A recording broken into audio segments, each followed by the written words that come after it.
Então, boa noite a todos. Agradecer aqui aos meus queridos amigos, professores, Fernando Zilvetti, que é doutor livre-docente pela Universidade de São Paulo, professor do IBDT, grande advogado, referência internacional, professor Hugo de Brito Machado II, doutor em Direito, professor da UFC, uma grande referência, pesquisador da Universidade de Viena, Evandro Zaranza, grande advogado, mestre em Direito Tributário, professor da UniRN, professor da UFRN, do Departamento de Pós-Graduação.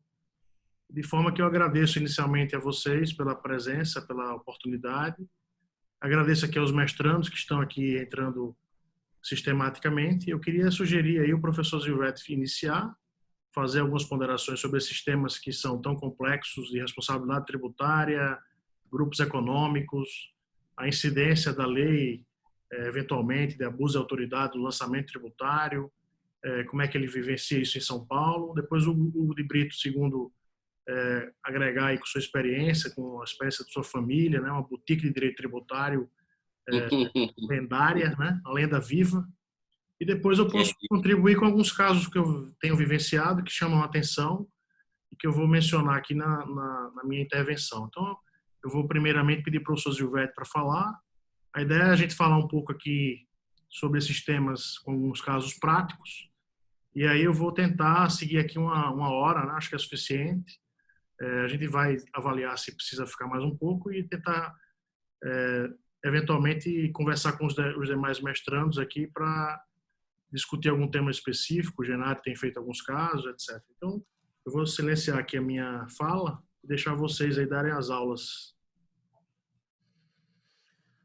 Bom, muito boa noite. É um prazer enorme estar de volta com vocês aí, para a gente conversar sobre um tema tão interessante como responsabilidade tributária.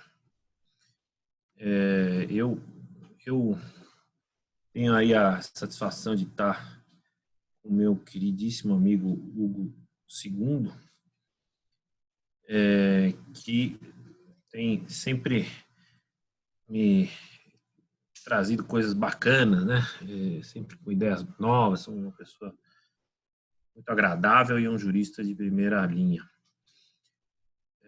Quero agradecer o André Lali também, que é um amigo, sempre me convida para falar com os alunos dele. E a gente tem aí uma história de vida aí bastante próxima, já há muitos anos, né? Tanto pessoal quanto profissional. Gilberto, só uma pergunta antes também. De começar. Você é mais amigo meu? Oi? Você é mais meu amigo ou do Hugo II? Olha, o Hugo é mais legal que você, né? Você pode ter que falar isso, né? Ciúme. Então, agora, eu não ia falar, né? Mas eu sei que o Hugo é mais legal. A gente se diverte mais junto, né? Quando a gente está tomando vinho, né? Teu pai e tal, mas eu não ia falar de você, mas já que você me forçou. Enfim, eu queria também, brincadeira aqui, cumprimentar meu queridíssimo amigo Evandro Zaranza, também mais legal que o André Lali, né? Que e muito mais meu amigo também, né? Então, o Lali está tá terceiro lugar lá, bem na rabeta lá, né? Mas ele continua sendo nosso amigo, a gente gosta dele mesmo assim. Mas, enfim, brincadeira à parte, é uma satisfação estar com vocês também, os alunos do queridíssimo professor Elali, que me deixa muito satisfeito de estar conversando com vocês. Eu estou escrevendo um artigo aí para um livro organizado pelo Hugo II, junto com outras personalidades do direito tributário, né, com o professor Marciano Godoy, né, sobre a Covid. E eu tive esse fim de semana um contato bem bacana com o pessoal da Europa, que está escrevendo bastante sobre Covid, né? Vocês devem conhecer o Andrés Paes, que é um professor da Carlos III, lá de Madrid, e um grande pesquisador, sempre está muito amigo do Chueri, muito amigo da gente, ele está sempre no IBDT. E ele mandou um artigo sobre a Covid-19. E o livro que está sendo lançado, aí, que a gente está escrevendo o artigo, é sobre a Covid-19 e todos os temas aí que são importantes, né, Hugo? Então, uma das questões que mais me chamaram a atenção logo no início da pandemia foi a simples impossibilidade de pagamento de tributos. Então, claro que isso parece uma desculpa, né? Ah, tem Covid, então eu não pago. Mas, de fato, muitos empresários foram surpreendidos, empresários que atuam mesmo e pagam seus impostos, aqueles empresários que não pagam nada, né? Então, a gente conhece isso, né? Mas tem empresários que pagam seus tributos corretamente, e eu vou falar um pouco desse tipo de empresário, que já foi muito combalido com a crise de 2019, tratou de se organizar para parcelar o possível e o impossível no final de 19, quando a economia pinou um pouquinho, e agora simplesmente o negócio dele foi fechado, e está 80 dias fechado, né? Então, e com uma pouca visão do que vai acontecer depois da reabertura, né? Então, aqui em São Paulo ainda tem uma previsão de reabertura lenta, pode ser que seja dia 15, pode ser que não seja, dependendo do pico da pandemia. E esses empresários não têm receita, ou seja, não tem porta fechada, não tem muitos que trabalham com eventos, então nem tem receita futura, porque quem vai colocar a gente aglomerada numa festa, num evento qualquer, com esse nível de contágio. Então, é provável que isso não reabra nem neste ano ainda. Então, quando você vê um futuro como esse, como está acontecendo na Europa também, muitos países já abriram e estão tendo que repensar a abertura, porque a contaminação, como aconteceu na Coreia, forçou a Coreia a fechar. A Coreia é um exemplo de combate à pandemia, né? Então, e esses restaurantes, o varejo em geral, abriu e logo teve que fechar, né? Isso aconteceu na Coreia, de uma certa forma está acontecendo na Suíça, que tem um outro sistema de confinamento, e na Itália já tem vários casos de aumento de casos de pandemia. Enfim, esse é um ponto que não é muito fácil de falar, porque não é minha especialidade, e eu não me atreveria a falar sobre pandemia, mas sim sobre os efeitos disso, sobre a responsabilização tributária e até penal dos empresários.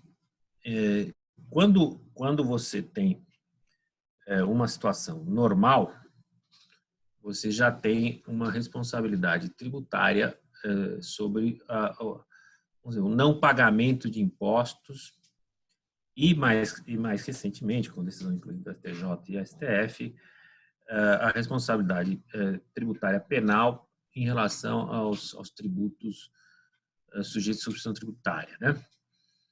Então, essa concepção de que você tem um tributo que repercute, consequentemente, esse tributo não é seu, é de um terceiro qualquer, é um desvio de conceito jurídico, para mim, um desvio de interpretação jurídica muito perigoso, porque torna o contribuinte responsável por um tributo que repercute, e se a gente for pensar bem, todos os tributos repercutem. Então, basicamente, você seria responsável penal por apropriação indébita de qualquer tributo.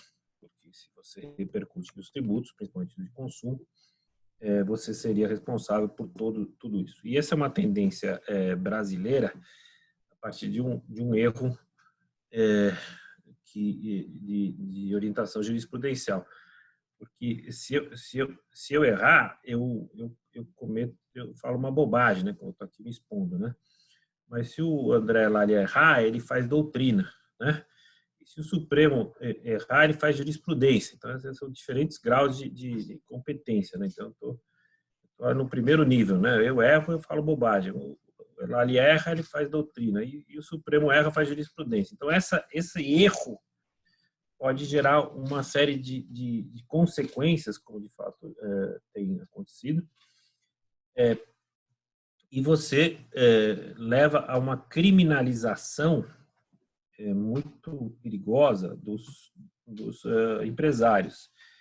Uma criminalização e uma responsabilidade, como eu posso dizer, administrativa e judicial, uma responsabilização sobre o patrimônio. E, claro, aí eu não tô no campo ideológico, porque as pessoas vão dizer, mas você está defendendo empresário, né? Você é um advogado de empresa, então você vai defender empresário. Eu não estou no campo ideológico, porque eu não nem nessa questão de dever fundamental pagar tributos, ou dever, né, ou se é um dever, se não é dever, essas questões que são muito polêmicas e geram um debate ideológico é interessante, mas até um certo ponto ele fica estéril, né? Porque não vai muito adiante. Eu estou simplesmente dizendo o que é natural, né? Então, o que é natural em outras jurisdições, o que vem sendo discutido em outras jurisdições. Então, que a responsabilidade tributária decorre da lei, isso acho que não tem nenhuma dúvida sobre isso. Você responde pela gestão, né? Você tem essa preocupação de gerir, de tocar seu negócio e, consequentemente, você tem a responsabilidade objetiva e, na esfera penal, subjetiva sobre os atos que você praticar ou que você deixar de praticar no campo tributário. Tem uns artigos que falam sobre isso, que eu não vou me deter, porque numa aula de pós-graduação pressupõe que todos saibam isso de cor e salteado. Mas o que eu debato e que eu lanço aqui provocações para os meus colegas, para o meu queridíssimo amigo o segundo, nessa questão que é preocupante no sentido de que o Brasil ainda não encontrou um limite para a responsabilidade tributária. Então, é muito interessante isso, porque a gente fala, mas se você colocar limite, você vai gerar impunidade. Isso não é verdade, porque a responsabilidade tributária nos Estados Unidos, ela é penal diretamente. Então, se eu promovo a sonegação fiscal, eu tenho responsabilidade penal direta, né? Eu nem tenho uma discussão de anteparo da pessoa jurídica. Eu, como sócio da entidade empresarial, eu respondo pessoalmente, criminalmente e com os meus bens. E sou sujeito a um tribunal do júri, né? Nem um tribunal não é nenhum um juiz togado, né? Eu sou submetido no tribunal do júri. Em outras jurisdições também existe esta persecução penal pelo não pagamento de impostos, né? Então, da Itália, da Espanha, da Alemanha, da Suíça, enfim, a Europa em geral, tem esta preocupação da responsabilidade penal. Então, você tem os casos de persecução penal por sonegação fiscal, como é o caso do pai da Steffi Graf, como é o caso do Rivaldo na Espanha, e vai por aí afora, o Messi, etc., são os casos mais assim, conhecidos e de literatura bastante vasta, né? Então, a gente não trata de uma impunidade, né? Não estamos tratando aqui de impunidade, nem defendendo impunidade, mas nós estamos tentando dar aí uma responsabilidade tributária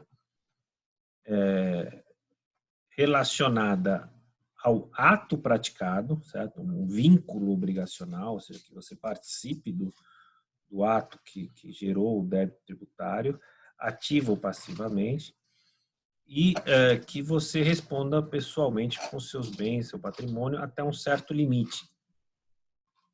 Por que até um certo limite? Porque aqui no Brasil existe uma crescente criminalização de condutas há alguns anos. Então, você passou da impunidade para a criminalização total, né? Então, onde tudo é crime, nada é crime, né? Já diziam os antigos.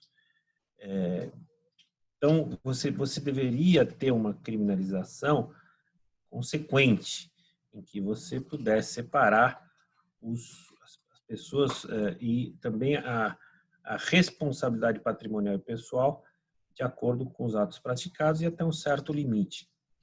E também, por que não, como também tem outras jurisdições, você fazer acordos fiscais, né? A gente está na discussão de acordos fiscais no Brasil, mas ainda esse acordo fiscal que a gente tem no Brasil não está desenhado como o modelo americano. Então, veja, você pode fazer acordos fiscais nos Estados Unidos? Você pode, né? Inclusive, o pessoal da JBS fez celebrou acordos fiscais bem gravosos em termos patrimoniais para se livrar de crimes maiores. Mas não deixa de responder pelos crimes.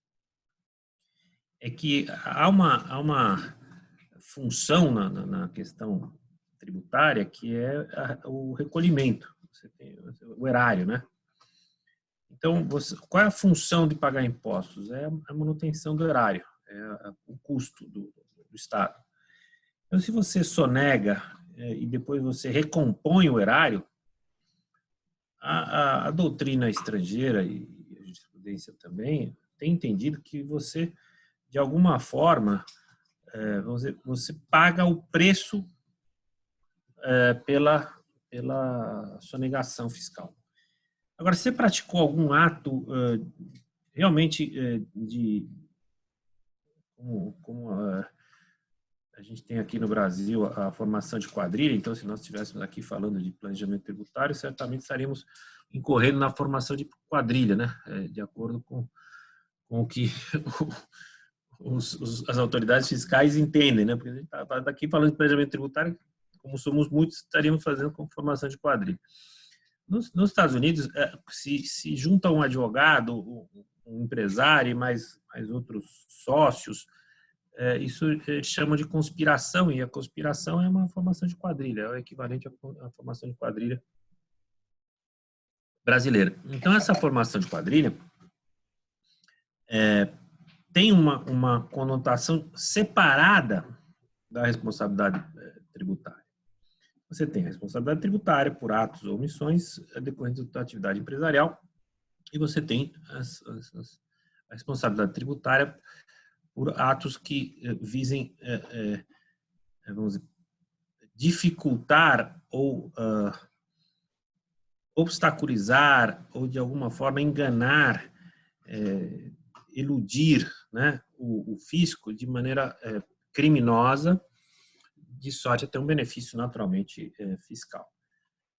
Então, estes atos são perseguidos no mundo inteiro, você tem diferentes penas, você tem empresários respondendo por crimes tributários, tem empresários, vamos dizer, até pagando por crimes tributários, mas é um caminho muito delicado, porque, veja, no caso do Carlos Ghosn, né, que é o ex-presidente da Renault e da Nissan, a gente nota como a legislação tributária japonesa é tão rigorosa que ela praticamente ela impede até o exercício do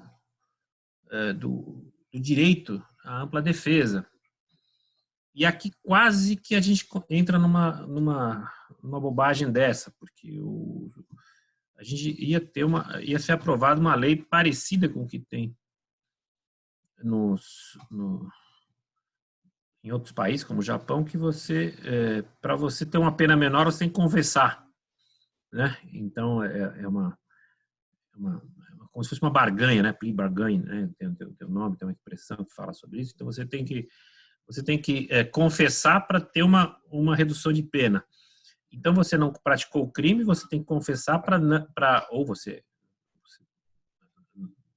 sustenta não ter cometido o crime, não estou defendendo o empresário em questão, mas você tem uma excessiva criminalização de conduta no campo tributário, uma excessiva responsabilização tributária que facilita a vida dos laranjas. Então, você vê quantos empresários têm atividades econômicas e quantos efetivamente atuam na sua atividade empresarial. E quantos seguros de responsabilidade civil têm sido vendidos e quantas cartas de conforto, que a gente traduz no inglês comfort letter, são produzidas para essa finalidade. Então, fazer negócios num país com uma hostilidade fiscal muito grande e onde existe uma confusão de crimes, por exemplo, o depositário infiel e apropriação indébita, né? Uma confusão de tipos tributários que nós ainda temos no nosso direito, né? Então, você tem as duas figuras, né? Quando você deveria ter uma só, né? Sendo que a lei posterior revoga a lei anterior e você tem leis que vão se sobrepondo e gerando uma responsabilidade muito grande no campo tributário. E você vê essa questão da substituição tributária trazendo uma novidade em termos de uma novidade negativa, vamos dizer assim, em termos de responsabilidade tributária, porque leva ao empresário que deixa de pagar tributos porque ele não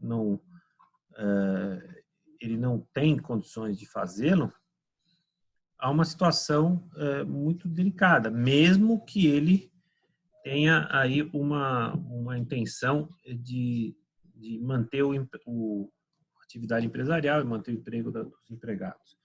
Então, aí começa a ter uma série de consequências, análise muito casuística. Você fala, não, agora o Supremo entendeu de um jeito, mas ele entende que você pode comprovar a casuística que você não é devedor contumaz. Então, aí começa, o que é devedor contumaz? O que é contumácia? Aí começa a gerar um problema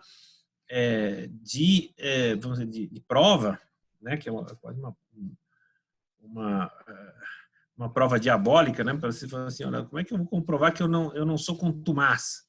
Sendo que em diversas ocasiões, se você pensar assim, olha, eu estou mal das pernas desde 16, quando o governo Dilma começou a fazer água.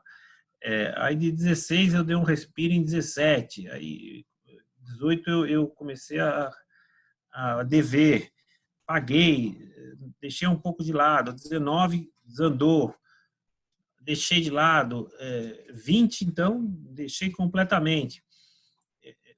Já é contumácia, né? Agora é contumácia por quê? Contumácia em razão do quê? Eu não posso nem alegar força maior, né? Caso fortuito, força maior, porque como bem escreveu o Delfim Neto num artigo brilhante na Folha de São Paulo, quem mora no Brasil tem que saber que isso pode acontecer, porque a gente não está com um problema de Covid-19, nós estamos no meio de uma má gestão administrativa, a começar pelo presidente da República e pelos governadores e prefeitos, já não tem santo nessa conversa.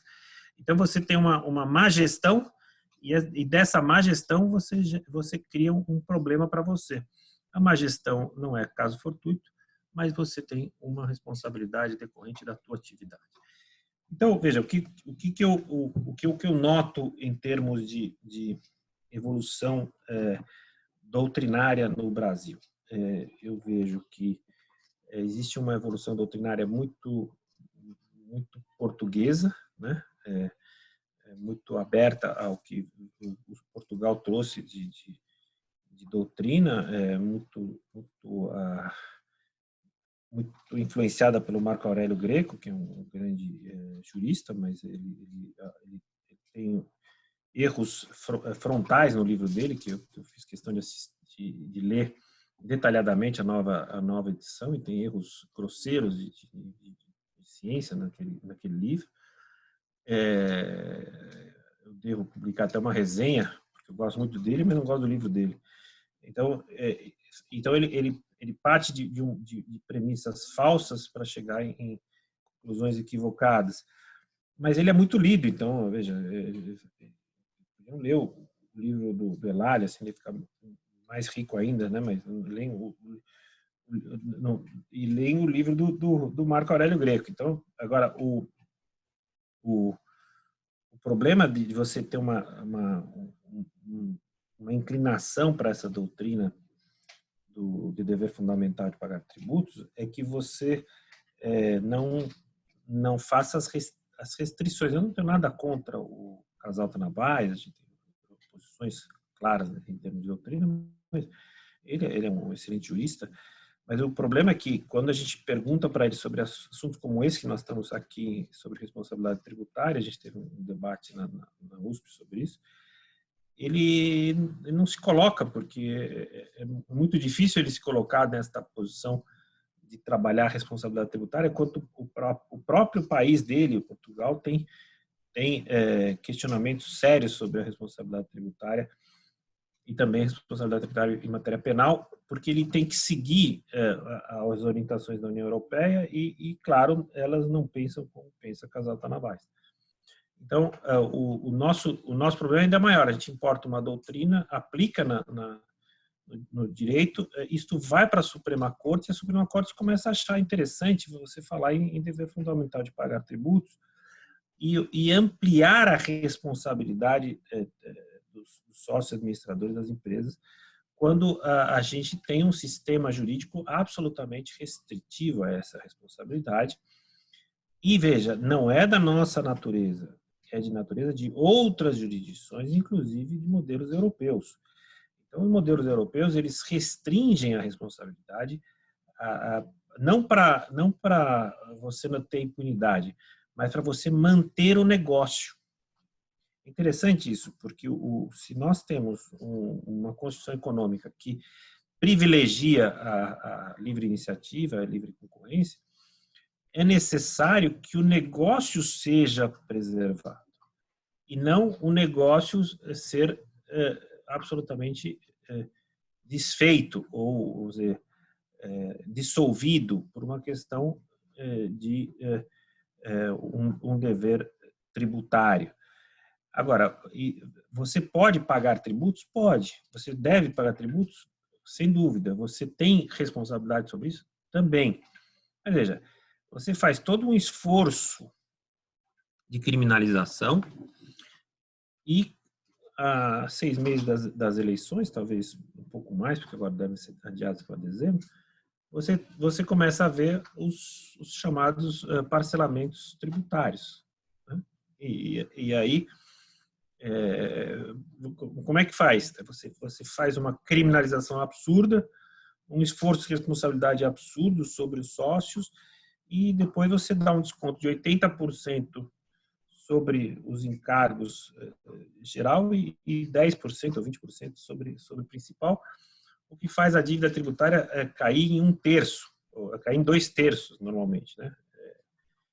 Em parcelamentos fáceis, assim, como está acontecendo na cidade do Rio de Janeiro, vítima da pandemia. Então é interessante isso, porque enquanto você tem uma pressão fiscal muito forte na cidade do Rio de Janeiro, perseguindo empresários e com problemas de toda a sorte em relação à atividade econômica, há poucos meses da eleição sai, né, como sai no Diário Oficial agora de maio, um parcelamento que praticamente anistia qualquer tipo de sonegação fiscal, inclusive não tem cara nem coração. Você pode ser um contribuinte de boa fé ou pode ser um contribuinte de má fé, pode ser um devedor contumaz, pode ser um devedor não contumaz, e sai o parcelamento e está tudo em casa. Então, essa é uma outra questão que faz você pensar assim, será que o acordo fiscal deve ser o norte da fiscalização, porque esse é o intuito do erário? Se isto é o intuito do erário, você pode responsabilizar o patrimônio do sócio até o limite do capital da empresa, ou você pode irrestritamente responsabilizar o patrimônio dos sócios e, inclusive, a persecução penal, até que ele faça um acordo. Porque nas jurisdições anglo-saxãs é isto que acontece em alguns tipos societários. Em outros tipos societários, a empresa é mantida a latere desta discussão, ou seja, a responsabilidade é por quem praticou o ato, e não por quem mantém a atividade econômica.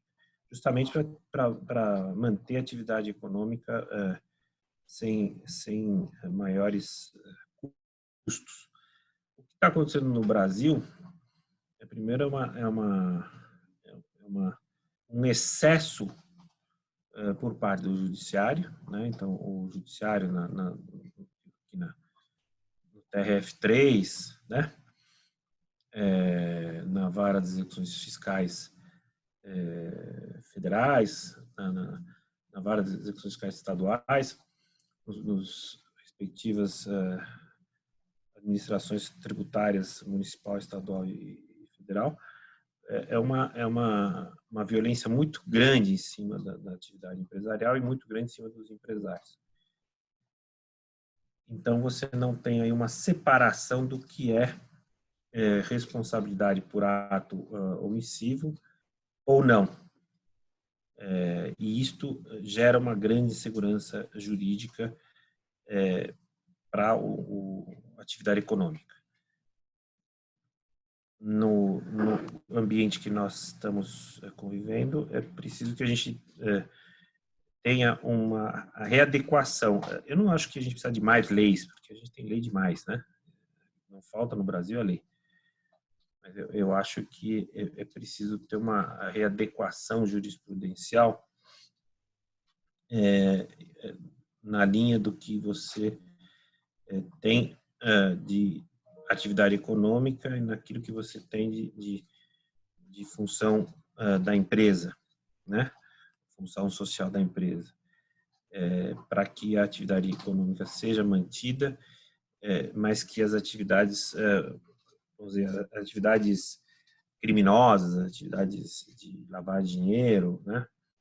A gente vê muito aqui no Sudeste muita lavagem de dinheiro praticada pelo narcotráfico, pelo crime organizado, muitos empresários, inclusive shopping centers, atuando com contrabando, doleiro que vira dono de loja, né, de varejo, né? Então, isso, claro, essa é a patologia, mas a patologia virou regra. Então, a gente precisa pensar um pouco mais sobre isso. Tem juristas sérios, né, defendendo a responsabilidade patrimonial e pessoal dos sócios, mas eu acredito que ainda falta muito para que os tribunais possam excepcionalizar os casos em que os empresários não agem com contumácia, não agem sequer, vamos dizer, num dolo eventual, né? Que é uma outra coisa interessante, né? Se o ato de não pagar impostos, né? Eu já deixaria uma pergunta para o Hugo, né? Que também milita nessa área tributário penal, né? Então, assim, se existe crime assim, de sonegação fiscal culposo, né? Ou se só existe o doloso, que é uma outra discussão na doutrina comparada, né? Não sei se o Lário também, o Evandro vão querer intervir, mas assim, existe esqueci de pagar tributo, isso é culposo. Não paguei tributo porque eu não tenho dinheiro, isso é doloso. Em que medida o ato de não pagar pode ser considerado culposo ou doloso? Ou só estaríamos diante de um único tipo, seria sempre doloso, porque eu tenho a intenção, eu quando pratico a atividade empresarial, eu falo para o contador, olha, contador, já bateu o meu limite do simples, faz aí um jeito para eu não pagar muito imposto, eu vou te mandar umas notas aí, né? Então, como é que faz isso? Então, esse é o dia a dia do empresário brasileiro, né? Principalmente o pequeno e médio empresário, que são, né, a gente fala, 90% do empresariado brasileiro é de pequeno e médio empresário. Quase 95%, né? Até mais, um pouco mais que 90%. Então, você tem, esta é a realidade do Brasil. Esse é o empresário que manda não pagar, que manda pagar minha nota, que manda entregar sem nota. Agora, esta atividade de sonegação fiscal contumaz,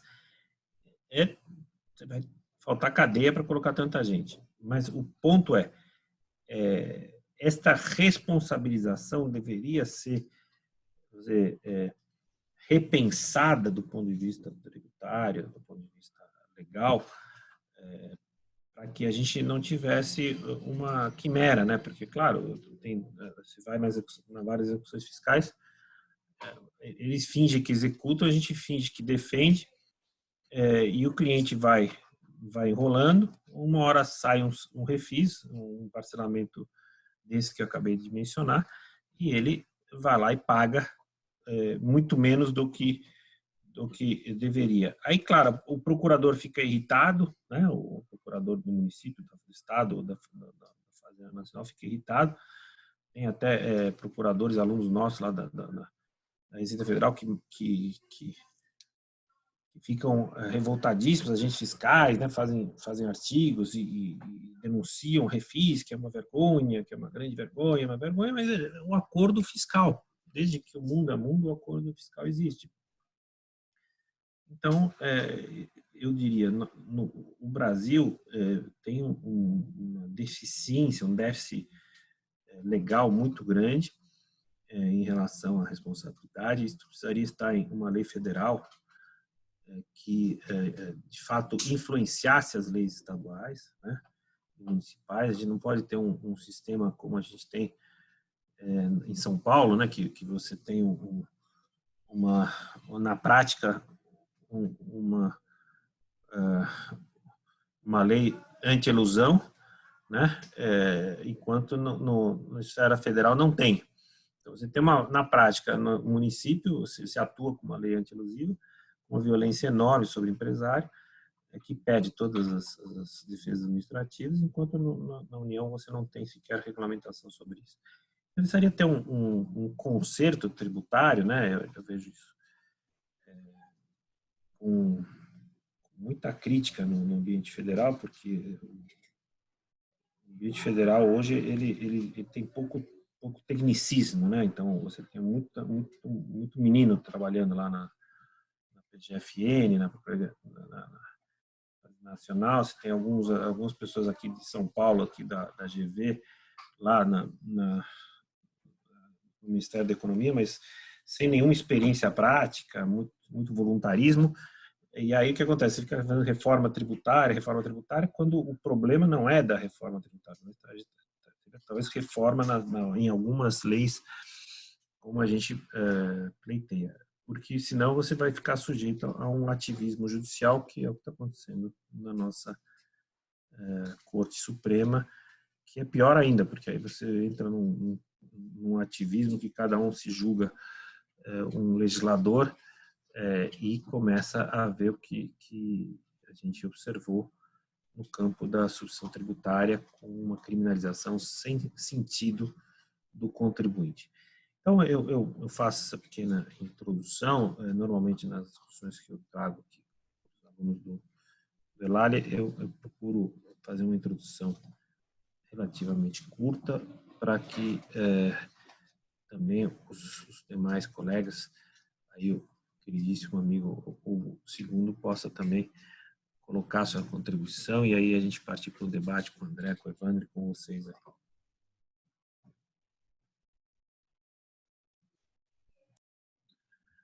Maravilha, Zilvete, obrigado.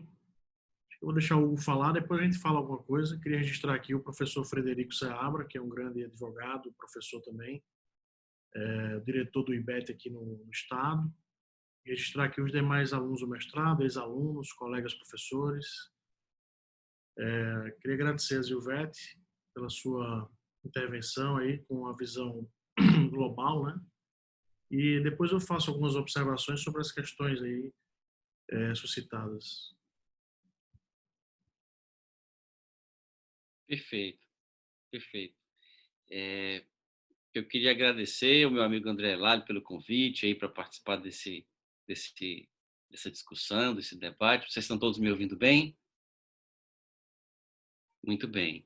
Então, cumprimentar o professor Zilvete, cumprimentar o professor Zaranza, cumprimentar todos os demais que nos acompanham aí, cumprimentar o professor Frederico Seabra, que se juntou aqui à nossa reflexão há pouco, e dizer, Elali, que é uma alegria estar com os amigos, é uma alegria poder compartilhar aqui, ainda que virtualmente, de relembrar bons momentos que passamos juntos, eu, você, Zanza, Zilvete, aí no Rio Grande do Norte, em Natal, em outros lugares, em São Paulo. É sempre muito bom rever os amigos.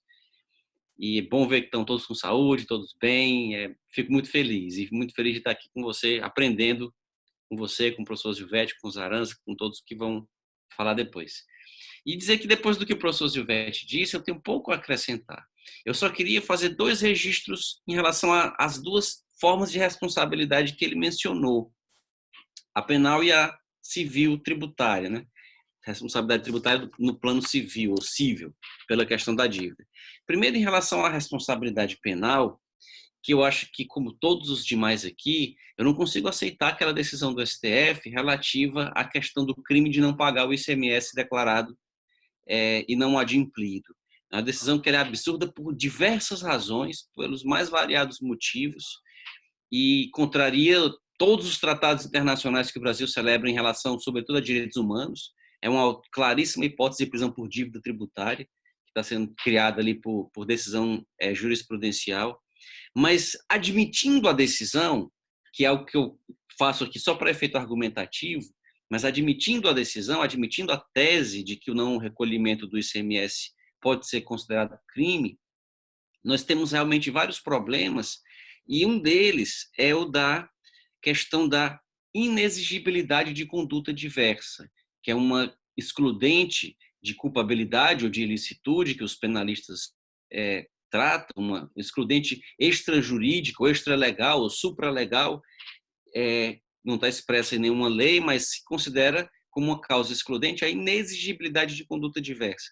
E inexigibilidade não é impossibilidade. A impossibilidade de conduta diversa, obviamente, exclui a ilicitude da conduta. Só se pode regular juridicamente condutas possíveis. Não pode uma lei nos obrigar a respirar ou nos impedir de respirar ou nos obrigar a pegar no sol. As leis não podem tratar de condutas impossíveis. Elas sempre tratam de condutas que são factualmente possíveis e, nessa condição, elas são tornadas legais ou ilegais, lícitas ou ilícitas. Então, claro que a impossibilidade de conduta diversa não pode ser ilícito, numa hipótese, no caso de impossibilidade de conduta diversa. E há juízes que confundem uma coisa com a outra. Então, às vezes, a empresa mostra, como o professor Zilvete disse, que está em dificuldade financeira, está com título protestado, está atrasando outras dívidas também, atrasando dívida com fornecedor, atrasando dívida com empregado, débitos trabalhistas, e junto atrasa as dívidas tributárias. E aí isso vai ser considerado crime, mas se a empresa está em dificuldade financeira, é uma hipótese de inexigibilidade de conduta diversa. Às vezes o empresário decide, e aí para responder ou para pelo menos pontuar aquela provocação que o professor Silvetti fez a respeito do dolo. Às vezes a pessoa decide não pagar o tributo para pagar o funcionário. Ela decide não pagar o tributo para pagar a conta de luz e continuar funcionando. Então, esse é um autêntico caso de inexigibilidade de conduta diversa que afasta a ilicitude, ou pelo menos a culpabilidade, em relação à conduta. E esse é um aspecto que o Supremo ainda vai ter que enfrentar. Depois de ter tipificado essa prisão por dívida, ele vai ter que enfrentar esse outro caso. E talvez isso termine levando o Supremo a corrigir o entendimento dele para recolocar o direito penal num lugar que é o lugar do direito penal é o lugar da última ratio. A gente só deve usar o direito penal em último caso e não banalizá-lo para tornar qualquer não recolhimento ilícito. E aí o professor Silvetti falou também da questão do que é o quanto mais. A gente está assistindo, professor, um problema sério nos estados, porque cada estado está inventando de definir o que é o devedor quanto mais. No Mato Grosso, por exemplo, deixar de recolher 2 meses já torna um sujeito devedor quanto mais. E a gente termina tendo uma norma em branco que vai ser complementada por legislação estadual. Cada estado vai definir o que é, no seu território, devedor quanto mais, o que cria um problema ainda maior. Então, na minha visão, a responsabilidade penal ela deveria ser usada em último caso e somente nas hipóteses em que houvesse fraude. Então, o contribuinte ocultou a informação. Ele fez o que o professor Silvetti disse de chegar para o contador e dizer, olha, estou estourando o limite do simples, inventa aí uma forma de eu continuar no simples, omite receita, não emite mais nota. Nesse caso, artigo 1º da Lei 8.137, aí é admissível que se fale de crime, mas nas outras hipóteses me parece desproporcional. Em relação à prisão, à dívida, à responsabilidade civil, né, a responsabilidade tributária no plano civil, a reflexão que eu trago aqui para os amigos diz respeito a uma banalização que a Receita Federal tem feito do artigo 124 do CTN, porque o CTN trata das várias hipóteses de responsabilidade, lá do 133, 134, 135, como o professor Silvetti disse, se pressupõe conhecidos de todos, não é o caso aqui de relembrar essas hipóteses, mas o 124, ele tem aqueles 2 incisos que dizem que respondem solidariamente aquelas pessoas que têm interesse comum na situação e as pessoas que são expressamente indicadas em lei. E existe doutrina, o caso, por exemplo, da professora Isabel, que diz que o artigo 124 não cria novos casos de responsabilidade. Ele apenas diz como pessoas que já são responsáveis, de acordo com os outros artigos do CTN, responderão. Então, alguém que já responde nos termos do 135, nos termos do 134, do 128, ou num caso em que nós temos 2 ou mais contribuintes, várias pessoas que são donos do mesmo imóvel, vários filhos herdaram o mesmo terreno do pai que morreu, e eles são coproprietários do terreno, são todos contribuintes do IPTU, e nessa condição respondem solidariamente porque têm interesse comum. Então, o 124 se aplicaria para fazer alguém que já é responsável se tornar responsável solidário, mas a pessoa já era responsável por conta de outros dispositivos de lei.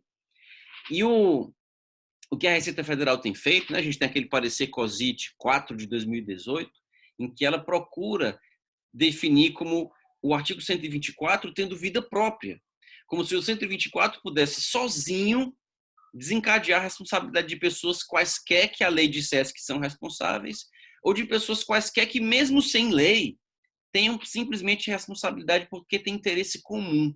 E aí a gente entra no problema absurdamente complicado de saber o que é ter interesse comum.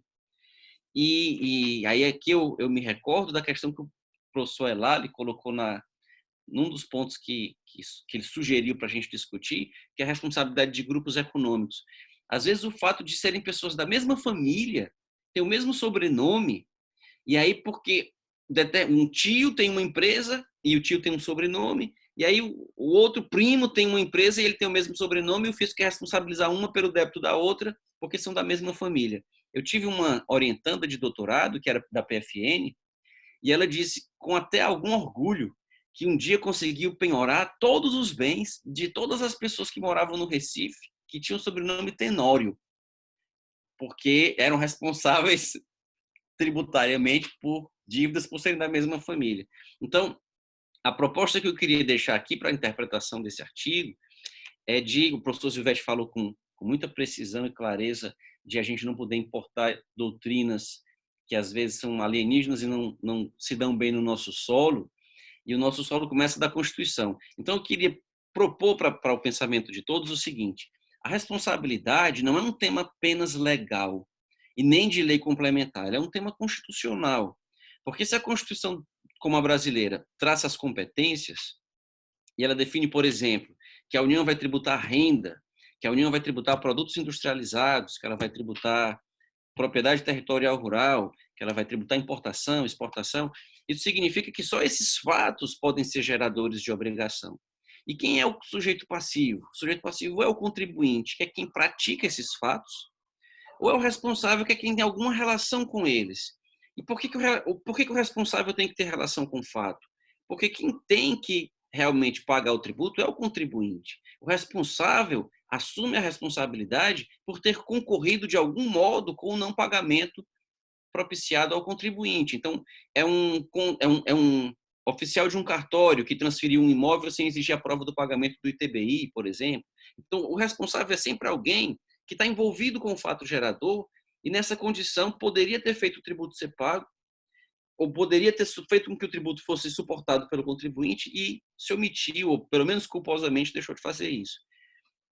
Então, o responsável tem que ter algum vínculo por causa disso. E aí, se isso não for assim, nós violamos não só a capacidade contributiva, que é revelada pelo contribuinte quando pratica o fato gerador e não pelo responsável, mas a gente vai alterar a própria regra de competência. A própria regra de competência vai ter que ser relida.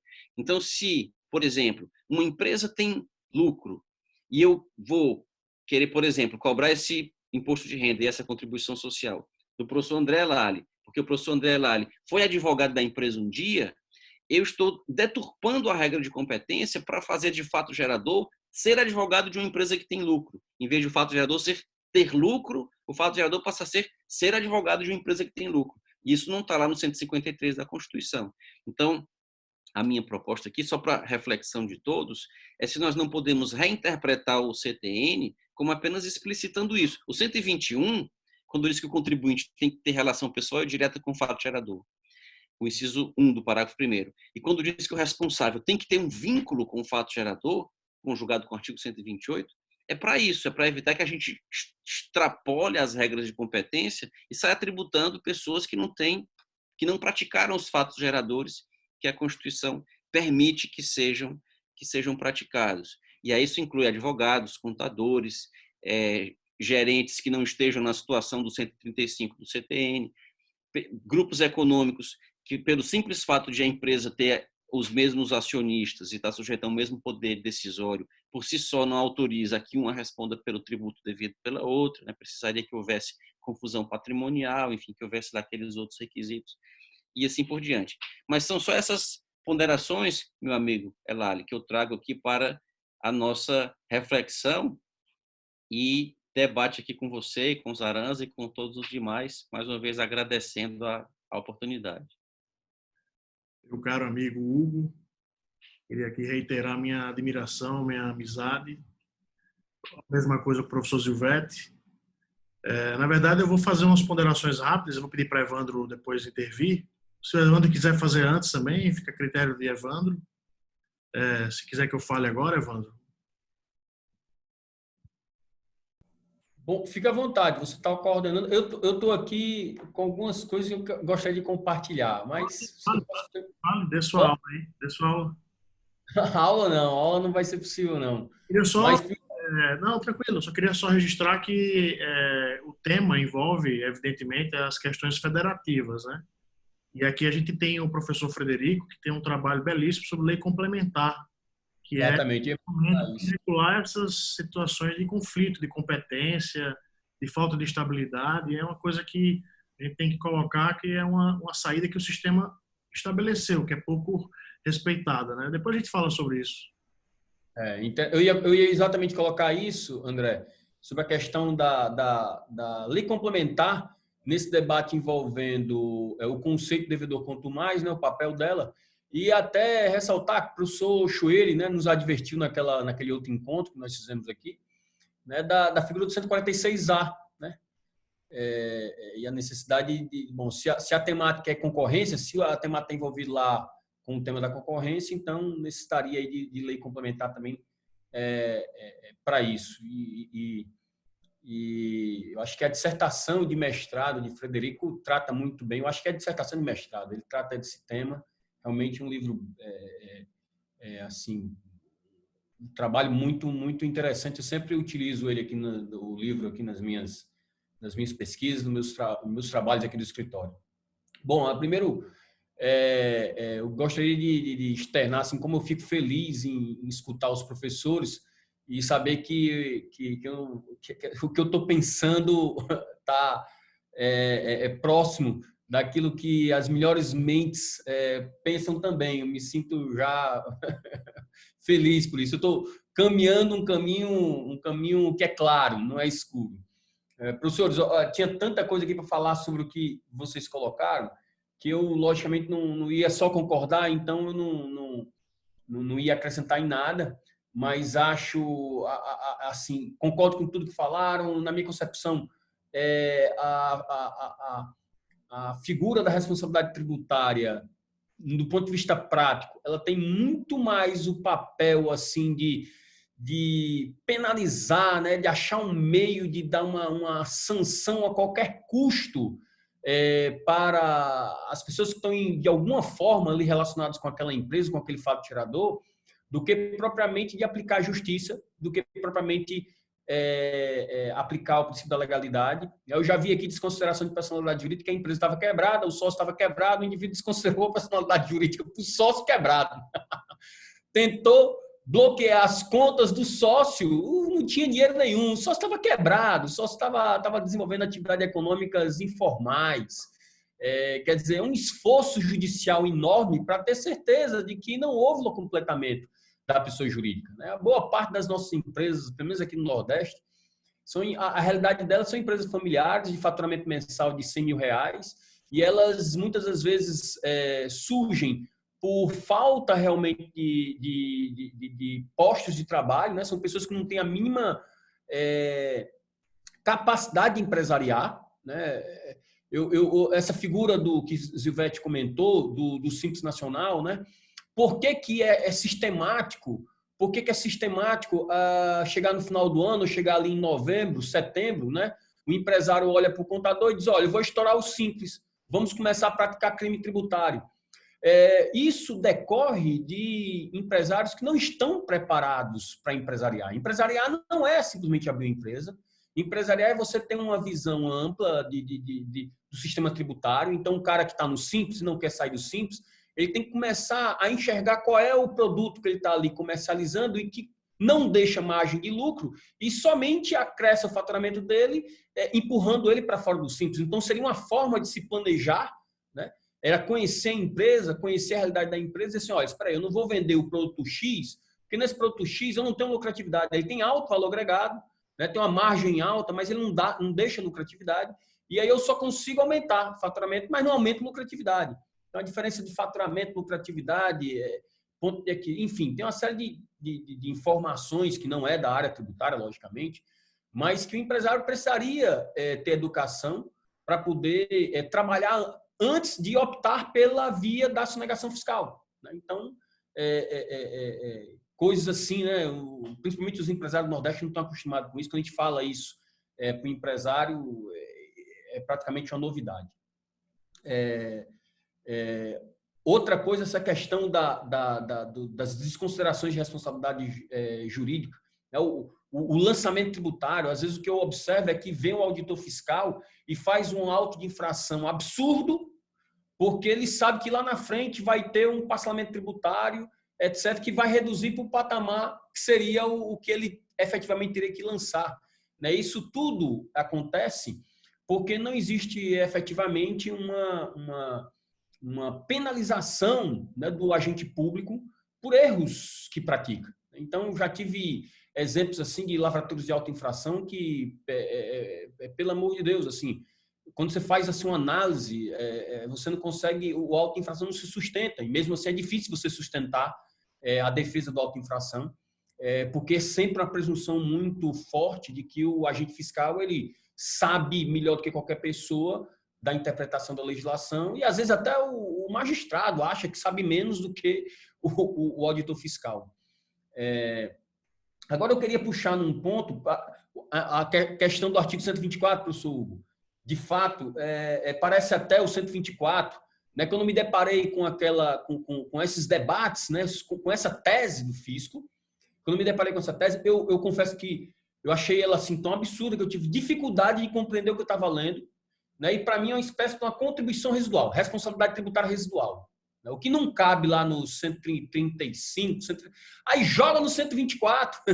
Então a gente vai encontrar assim realmente um absurdo assim, princípio da legalidade estão nem aí, e isso é muito ruim para a economia, porque veja, a cooperação é o marco, né? A cooperação entre as pessoas é o marco de evolução da nossa sociedade, né? Aquele livro lá do Yuval Harari, o best-seller lá, trata isso, né? Mas ele não é nenhuma novidade, a gente já viu isso em outros historiadores, né?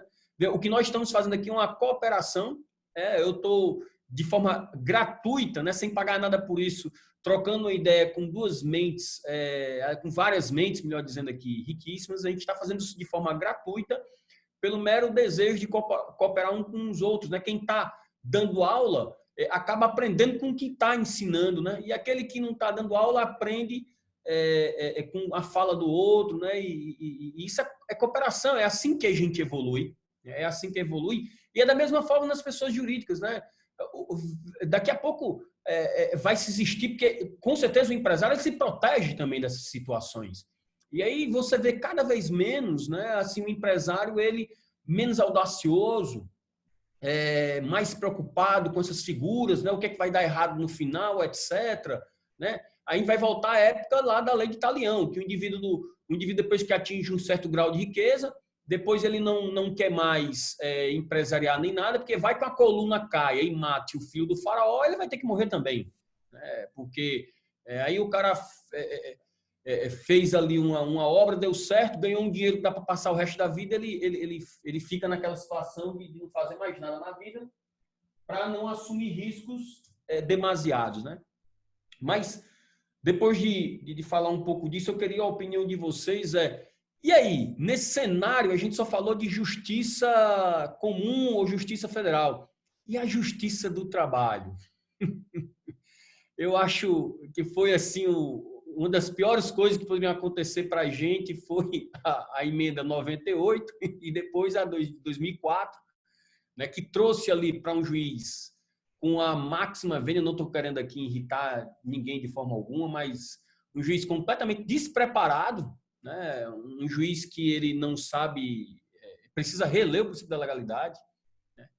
Então, aí o legislador constituinte derivado bota na mão desse juiz, né, com poderes inclusive, de ofício, né, da continuidade de execuções fiscais, estabelecer desconsiderações de personalidade jurídica de ofício, né, sem intimar ninguém, sem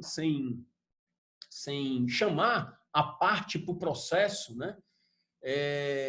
Enfim, eu já tive desconsideração, professor, de personalidade jurídica aqui na Justiça do Trabalho, do carro. O pai tinha uma empresa e o filho teve outra. Aí o juiz, na hora que foi lá dar uma investigada no CPF do filho, descobriu que o filho tinha um carro da Ford, agora eu me esqueço o nome, era um carro desses da Ford, mas que não era um carro de gente jovem, era um carro de uma pessoa mais velha, assim, o gosto do carro era para uma pessoa mais velha. Eu não sei agora, não me lembro qual é o nome do carro, mas literalmente no despacho, eu posso depois procurar esse despacho, eu arquivei, mas literalmente no despacho ele diz, olha, esse não é um carro típico de uma pessoa de idade tal a idade tal.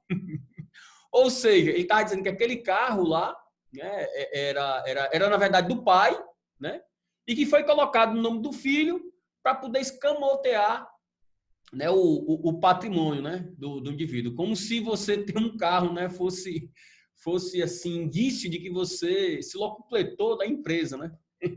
É uma loucura. Mas eu queria... Escutei tanta coisa que, assim, gostaria de escutar, que eu queria saber a opinião de vocês com relação à justiça do trabalho. Evandro, eu vou fazer algumas ponderações, dá para escutar aí? Eu vou primeiramente falar que esse acórdão do Supremo sobre o ICMS é totalmente incoerente com a conceituação do próprio ICMS e do conceito de apropriação indébita que já vem lá atrás sendo afastado nas hipóteses em que a empresa está em dificuldade financeira, que é o princípio lá que o Hugo II mencionou. Eu não sei como é que essa decisão vai se manter na prática, principalmente agora com essa situação de paralisação da atividade econômica que afasta a geração de fluxo de caixa, que é a capacidade contributiva das empresas, é faturamento para gerar receita e gerar, portanto, capital para desenvolvimento da atividade. Então, eu acho que esse entendimento do Supremo vinha numa linha da pressão fiscal. Essa linha de pressão fiscal ela é global, né? É o tema que eu venho pesquisando já há muitos anos, da concorrência fiscal, e é incoerente porque na hora que o Estado aumenta a pressão fiscal dos contribuintes que estão devendo 30 mil reais, como é o caso daquele acórdão, né? Ao mesmo tempo estão dando incentivos para empresas que tenham grande capacidade de investimento, gerando uma falta de coerência das políticas públicas, né? A partir da isonomia concorrencial, né? Da liberdade de concorrência.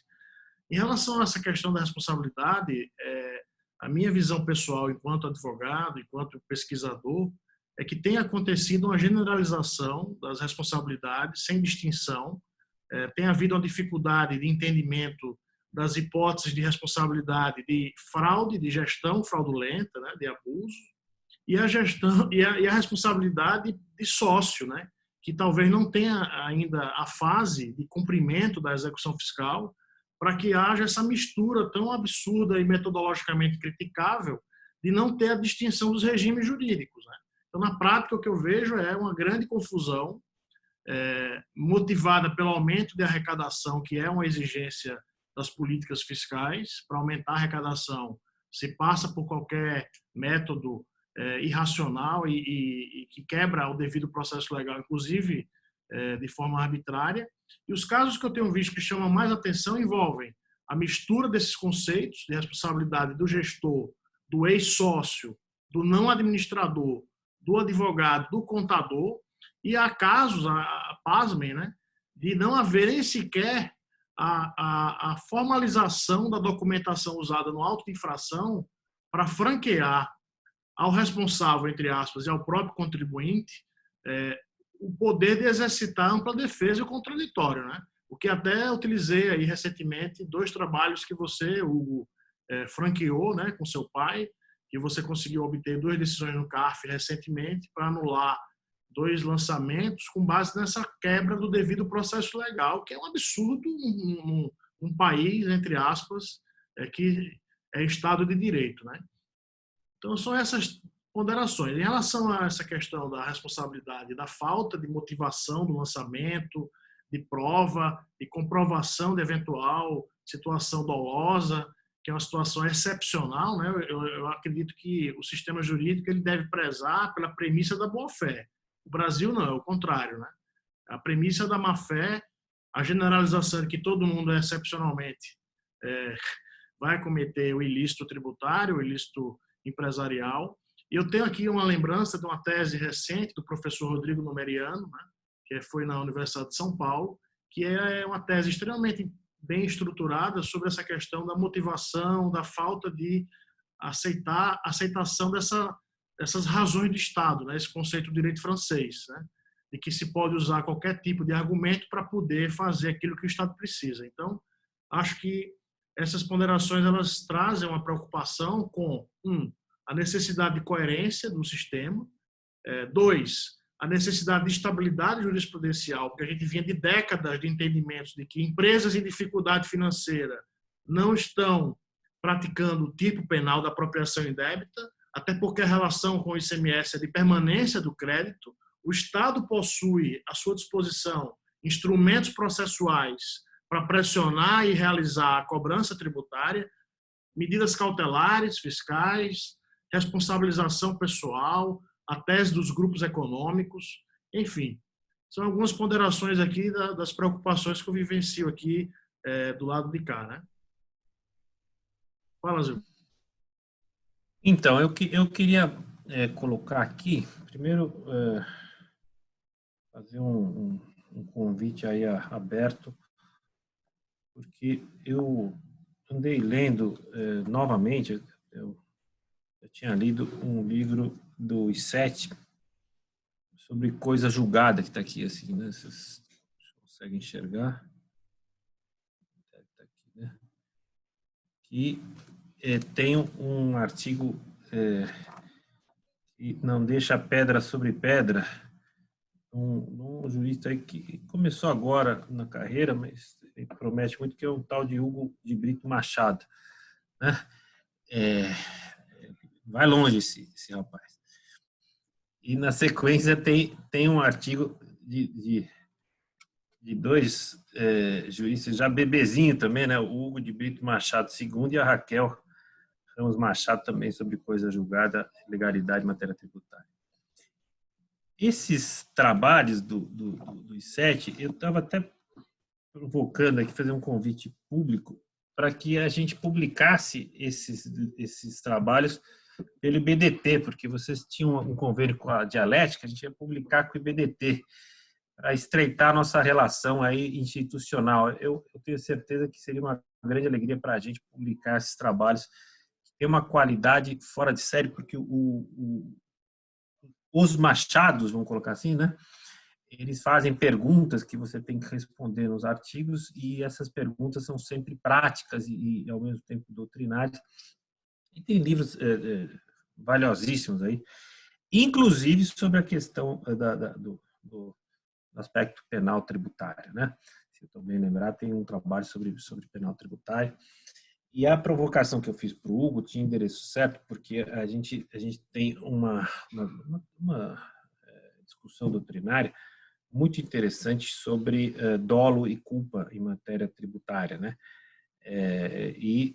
Há uma corrente que defende que existe uma parcela de atos que podem ser considerados culposos em matéria tributária.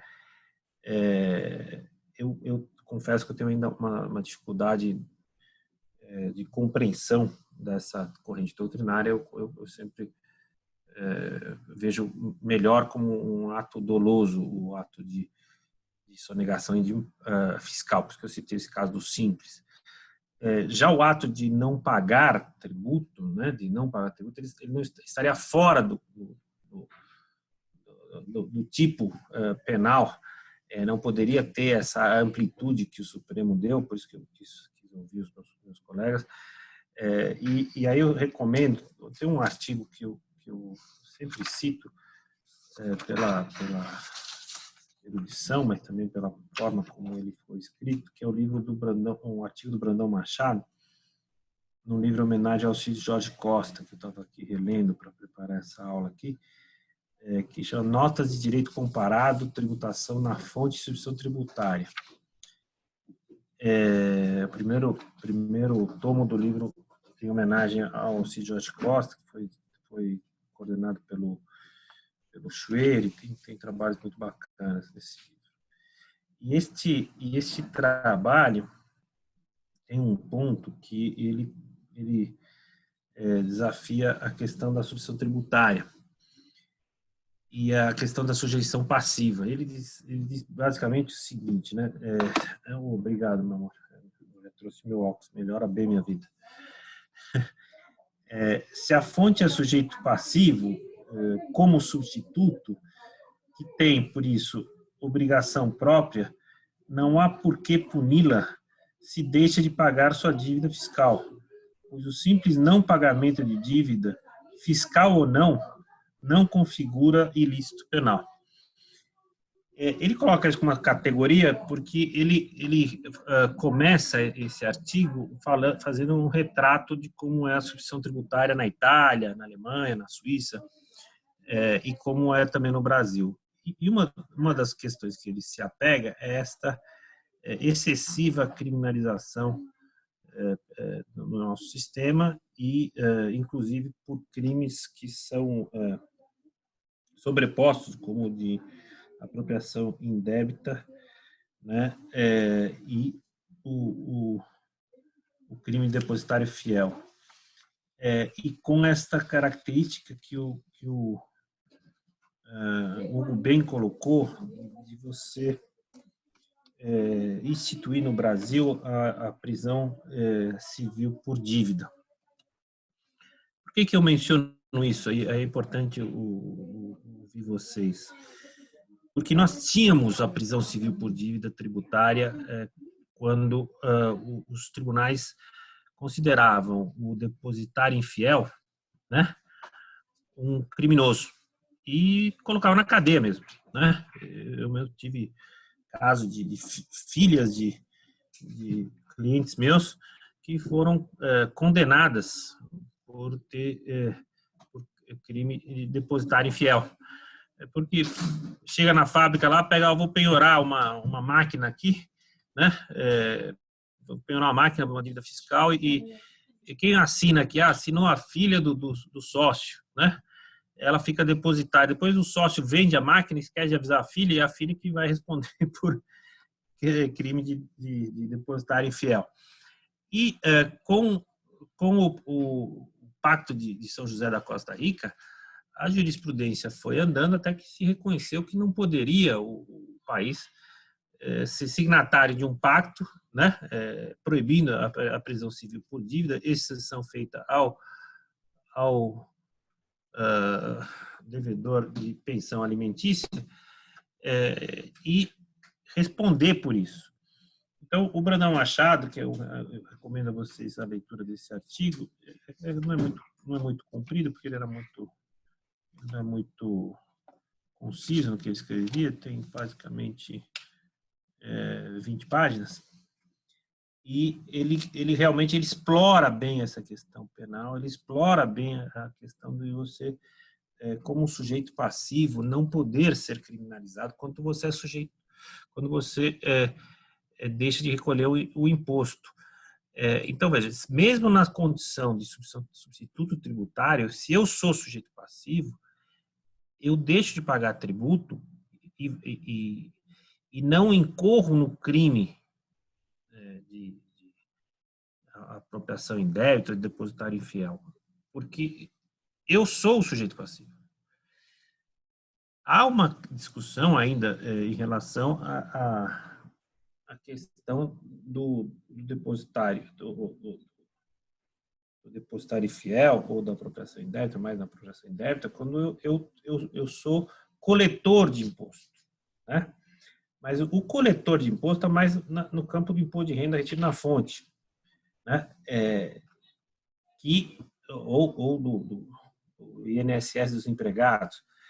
Mas mesmo nestas circunstâncias, a jurisprudência vinha avançando no sentido de não criminalizar aquele, vamos falar agora de Covid, né? Aquele contribuinte que manteve os empregados contratados, que manteve a atividade mínima da empresa, não fez nenhum saque para a sua conta pessoal, não distribuiu lucro, mas deixou de recolher imposto de renda retido na fonte e INSS dos empregados.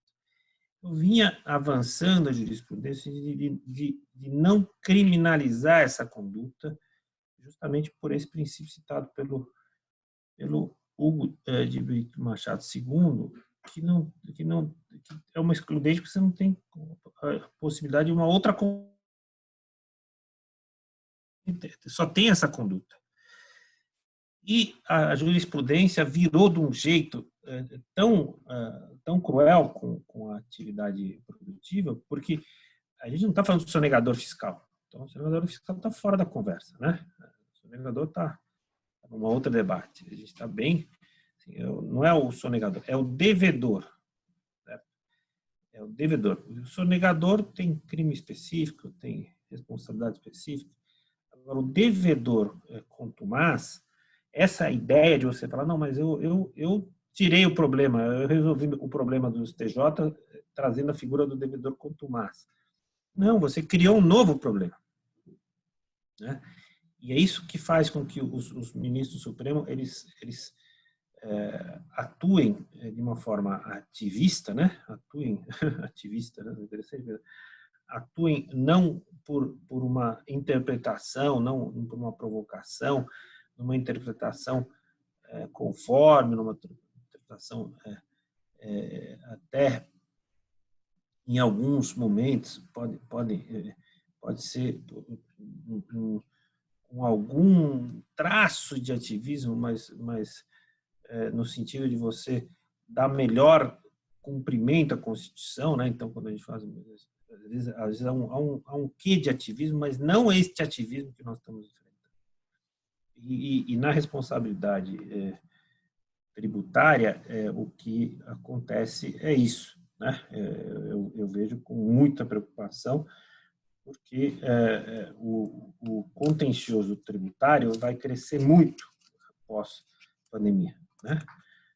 Vai ter um crescimento exponencial do contencioso tributário. Que a gente chama de destruição, né? Porque não é de construção, você não está trabalhando com tese, você não está desenvolvendo temas, você está acudindo o empresário inadimplente. Opa, pois não, falei demais. Eu recentemente reli a parte de responsabilidade tributária do professor Klaus Tipke, e aí ele fala na Alemanha num conceito de dolo ou de culpa grosseira para justificar a responsabilidade tributária patrimonial, mas não criminal. Qual é a tua visão do direito comparado nesses conceitos e trazendo para o Brasil como seria isso na prática jurisprudencial? E aqui eu queria registrar, que a gente já está chegando aqui no horário um pouco avançado, que o professor Hugo Machado tem uma tese, né, publicada, que é sobre a responsabilidade do agente público que cria danos ao contribuinte. Queria saber a opinião do professor Hugo II sobre essa tese do seu pai, com essa nova lei do abuso de autoridade em matéria tributária, como se aplicaria essa responsabilidade e se isso vai mudar, vai equilibrar as relações na prática do lançamento, das responsabilidades dos gestores, ou se você acha que não. Queria saber essas opiniões de vocês dois aí. Bom, em relação à teoria da culpa, você vê que de fato existe essa teoria da culpa grosseira, né? Mas é uma teoria que vamos dizer, ela salva alguma coisa da culpa. Porque são, assim, qual seria o erro grosseiro, né? Você deixar de colocar o número total de empregados numa guia de recolhimento de INSS de empregados, você sabendo do seu volume de vendas, você deixar de colocar todas as notas, né?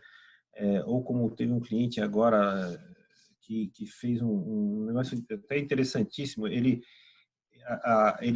colocou na obrigação acessória um volume de vendas, né? E na hora de pagar o tributo, ele pagou 1/10 do tributo, né? Então, é evidente que ele teve uma culpa grosseira, porque, veja, ele não teve a intenção de sonegar, né? Ele quer responsabilizar o contador, etc. Isso é outra conversa, mas o fato é o seguinte: se você declara que você faturou 100 e paga 3, é diferente de você fazer uma fraude, né, no documento fiscal. Você realmente confessou a dívida de 100, tem faturamento de 100, tem nota de 100 e pagou uma fração disso. Você não tem sonegação fiscal, mas é uma culpa grosseira. Então, você tem uma responsabilidade por isso. Você pode dizer, não, mas eu não tenho responsabilidade, veja, não penal, patrimonial. Eu respondo por essa culpa grosseira. Certo? Foi uma inabilidade minha, grosseira. Então, uma barbeiragem, vamos dizer assim, né? Eu realmente, eu bati no carro, né? por uma inabilidade minha, grosseira mesmo, né? Então, agora, o que eu posso fazer? É culpa, né? Mas ela não me leva para uma sonegação fiscal, não me leva para uma responsabilidade penal. Ela me leva para uma responsabilidade patrimonial. Gilberto, e a tua opinião sobre esse tema da responsabilidade do agente público que eventualmente cria um caos numa empresa ou numa família, com motivação ideológica ou não? E isso não é generalizar, mas excepcionalmente, alguns casos vocês conhecem também, assim como eu. Queria saber sua opinião sobre essa responsabilidade pessoal, sobre a lei de abuso em relação à matéria tributária, para a gente poder entender também o que é que o professor Hugo... Não, bom, eu gostaria de muito ouvir o Hugo, mas deixa eu só colocar um ponto aqui para o Hugo, se ele vai me ajudar com isso, porque a lei de abuso de autoridade, recente, a lei de abuso de autoridade, ela vem para acudir um pouco o excesso de atos praticados pelos agentes públicos, né? Então, no caso que fica muito claro o excesso do agente público, não tenha dúvida que essa lei ajuda. Mas em casos de agentes fiscais, existe uma impressão minha que o abuso de autoridade precisa ser colocado aí com calma, né?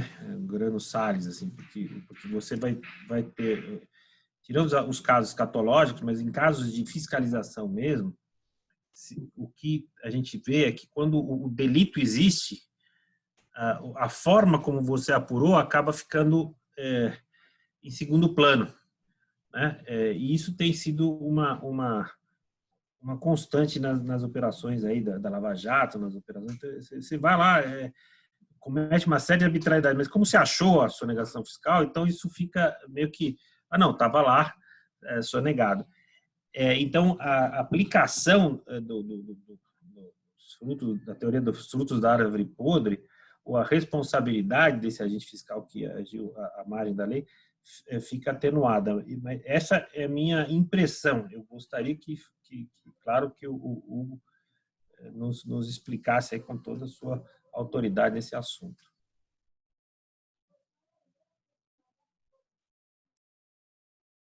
Autoridade nenhuma, professor Silvetti. A respeito dessa sua provocação, Elali, acho que é uma colocação muito bem lembrada, a gente falando de responsabilidade do contribuinte, responsabilidade no plano civil, no plano penal, e aí a gente esquece muitas vezes a responsabilidade do agente público, afinal de contas é uma relação bilateral, a gente sempre pensa só no erro praticado por um lado, a gente muitas vezes esquece o erro praticado pelo outro lado. E foi muito boa a sua lembrança de trazer esse assunto agora para o fecho dessa nossa discussão. Basicamente, a tese do meu pai, só para contextualizar os demais que podem não ter lido ainda o que ele escreveu sobre isso, ele sustenta que o parágrafo 6º do artigo 37 da Constituição, quando fala da responsabilidade civil do Estado, quando diz que o agente público responde nos casos de dolo ou culpa, ele não vê aquele artigo como uma proteção do servidor público, porque há alguns administrativistas que veem o artigo como uma proteção do servidor público. Então, o cidadão não poderia acionar diretamente o servidor público para pedir perdas e danos. Ele teria que acionar o Estado sempre. O Estado indenizaria o cidadão e depois o Estado, se fosse o caso, agiria de regresso contra o servidor público. E a tese que meu pai defende é que isso é uma garantia do cidadão, para que o cidadão não precise provar o elemento subjetivo, que às vezes é muito difícil. É difícil provar o dolo, é difícil provar a culpa, então o cidadão tem como garantir a responsabilidade objetiva do Estado, que ele não precisa provar o dolo ou a culpa. E aí fica com o Estado o problema de pedir de regresso do servidor a reparação. Mas o que ele diz é que se o cidadão quiser, ele poderia acionar diretamente o servidor público, porque muitas vezes essa é a única forma de coibir alguns abusos, porque a ação de regresso muitas vezes não acontece. A gente vive uma cultura de que a gente sempre pensa em arbitrariedades praticadas por autoridades quando elas são contra os interesses do Estado. Então, se tem um fiscal que comete um erro e esse erro leva a uma arrecadação menor, já surge logo uma suspeita de que esse fiscal deve ter recebido alguma coisa, deve ser corrupto, está recebendo alguma ponta para não tributar, etc. Mas se o fiscal comete um erro e tributa mais, é arriscado até dele ganhar um prêmio na repartição, porque ele está arrecadando mais do que o que os outros colegas dele estão arrecadando. Tanto que a gente fala de crime tributário, a gente sempre lembra dos crimes praticados pelo contribuinte. E a gente lembra também, às vezes, de crimes praticados por autoridades, quando são autoridades que recebem suborno para não autuar. Mas a gente nunca lembra do crime de excesso de exação, que é lá do 316, parágrafo 1º do Código Penal, que é de cobrar tributo que se sabe ou deveria saber indevido, ou ainda que devido, usando meio vexatório ou gravoso que a lei não autoriza. Nunca nenhuma autoridade é processada por esse crime. E a gente não vai dizer que não tem excesso de exação nunca na prática tributária brasileira. E aí a solução que ele propõe é para que o cidadão possa usar dessa ação e possa, com isso, conseguir, como o Elali disse, equilibrar um pouco a relação, porque hoje as autoridades têm muito medo de decidir, e eu acho que vieram várias normas nos últimos tempos tentando minimizar isso. Essa MP que trata da transação e que veio lá de Jabuti a extinção do voto de qualidade, ela tem um artigo que diz que as autoridades que trabalham na transação não respondem, salvo no caso de dolo e erro grosseiro e tal. E também tem uma disposição semelhante que veio agora nessa MP da Covid, que o Supremo julgou semana passada, também de só no caso de erro grosseiro que as autoridades respondem e tal. Então, a ideia é evitar que as autoridades fiquem com medo de tomar decisões e depois serem responsabilizadas pessoalmente. Mas isso só acontece para um lado, para quando elas cometem um erro que causa danos ao poder público. Mas quando elas cometem um erro que causa danos ao cidadão, não há uma preocupação maior com isso e talvez a ação seja um caminho. Eu concordo com o professor Silvetti que isso não é uma coisa que possa ser banalizada.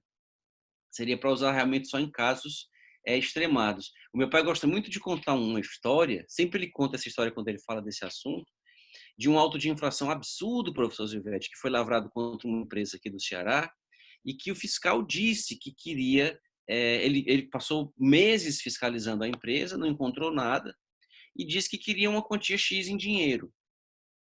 E o empresário disse, olha, eu não vou lhe dar, a empresa está toda ok, está toda funcionando corretamente, eu não vou lhe dar nada. E aí o fiscal disse, então eu vou lhe autuar. E o fiscal fez um auto de infração estratosférico que não tinha pé com cabeça. E o empresário não tinha como provar que o fiscal tinha feito aquilo porque ele não tinha dado a propina que ele tinha pedido. Então ele disse, olha, o auto de infração não tem pé com cabeça, então eu vou lhe responsabilizar pessoalmente se eu sofrer algum dano por conta desse auto de infração. E ele mandou uma notificação extrajudicial para o fiscal com cópia para o delegado da DRJ. E esse auto de infração caiu na primeira instância. Foi um caso raríssimo de auto de infração que caiu na primeira instância, teve recurso de ofício para o CARF, na época ainda era o Conselho de Contribuinte, e o Conselho de Contribuintes manteve a decisão. Mas ele usou o argumento com o fiscal de que ele iria... Notificação para a gente, consiga para a gente... Isso faz bastante tempo, mas eu acho que ele deve ter uma cópia ainda, eu lhe mando. A notificação e o auto de infração. E aí funcionou, né? Então, às vezes, quando é um caso muito absurdo, e aí o fiscal, os agentes públicos em geral, eles precisam ter medo também de quando eles cometem uma arbitrariedade que prejudica o cidadão, não só quando é uma arbitrariedade que pode prejudicar os cofres públicos, para de alguma forma equilibrar um pouco a relação. Mas concordo com o professor Silvetti, que seja usado com muita parcimônia. Eu queria... Sabe que... Sim, Silvetti, fala. Você sabe que na Inglaterra o agente público, agente fiscal, ele é um agente privado, ele é um coletor de impostos, né? Então ele responde civilmente pelo abuso. Interessante isso, porque isso dá uma certa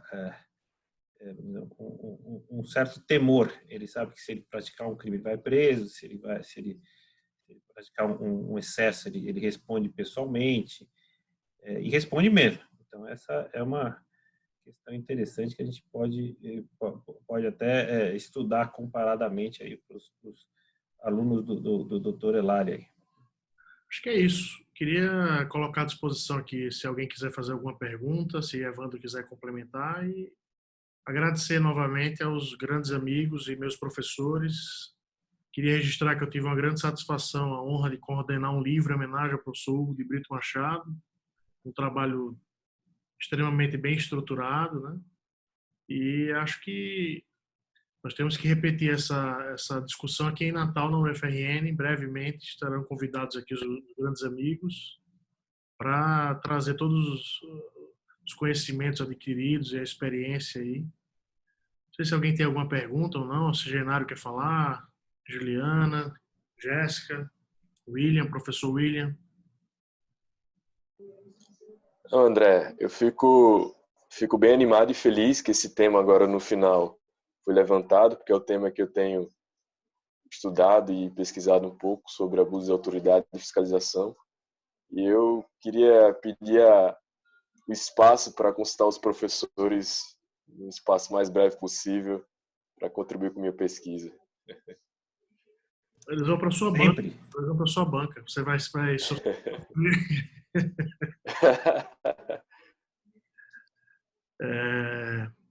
Tem alguma pergunta, Genário? Não, amigo, eu acho que ia deixar para outra oportunidade. Tá bom. É avançada a hora já. Então, eu queria agradecer aos queridos amigos, dizer que fiquei muito feliz em revê-los, quero encontrá-los pessoalmente em breve, dar um abraço.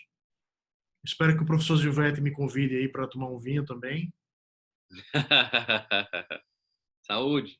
E espero que nós possamos Saúde. Uma conexão aqui na UFRN em breve e com todos com saúde. Então é isso, eu queria agradecer a todos, Evandro, meu querido amigo, professor, grande advogado, e os demais que ficaram até esse horário aqui. Alguns estavam comigo na aula de mestrado, né, na discussão lá do trabalho do professor Eros Grau, e a gente está todo mundo aqui desde as 5. Então acho que é o momento aí de encerrar, agradecendo novamente e dizendo que foi muito rico para mim escutá-los e espero que essas discussões ajudem a melhorar a jurisprudência administrativa e judicial em casos absurdos aqui que a gente vivencia, né? Só para vocês terem uma noção, a gente acabou de obter uma decisão judicial, até distribuir aqui para os mestrandos, uma sanção política de apreensão de mercadorias, que é uma coisa já pacificada, de ICMS, né? E acontece todo dia, toda hora, e o contribuinte, excepcionalmente, que vai provocar o judiciário, ele consegue liberar. E a maioria não consegue e vai lá pressionado pelo medo da fiscalização, eventualmente, e faz um parcelamento de um tributo inexistente. Isso é uma situação que me parece imoral no momento de equilibrar as relações entre o mercado e o Estado fiscal, né? Então é isso. Professor Hugo, transmitir um abraço lá para Raquel, para seu pai, professor Schubert, e Zilvete, e um abraço aí na madrinha. Obrigado. Eu que agradeço. Fiquem bem, fiquem com cuidado aí, tá? Um abraço a todos. Tchau. Tchau, saúde a todos. Muito bom vê-los. Wanda, obrigado.